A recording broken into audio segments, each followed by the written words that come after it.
మహేష్ బాబు ప్రస్తుతం త్రివిక్రమ్ దర్శకత్వంలో మీనాక్షి చౌదరి, శ్రీలీల హీరోయిన్స్తో 'గుంటూరు కారం' అనే మూవీ చేస్తున్నాడు.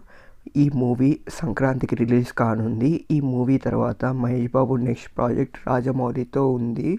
సో ఈ ప్రాజెక్ట్ గురించి ఆసక్తికరమైన చర్చ జరుగుతుంది. ఈ మూవీ యొక్క షూటింగ్ మార్చి నెలలో ప్రారంభం కానుందని తెలుస్తుంది.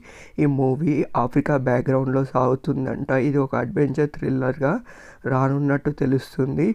మరియు ఈ మూవీలో హీరోయిన్ వచ్చేసి ప్రియాంక చోప్రా అని తెలుస్తుంది. మొత్తం మీద దీనికి విజయేంద్ర ప్రసాద్ కథను సమకూర్చారు. ఇది విల్బర్ స్మిత్ నవల ఆధారంగా ఉంటుందని విజయేంద్ర ప్రసాద్ చెప్పారు.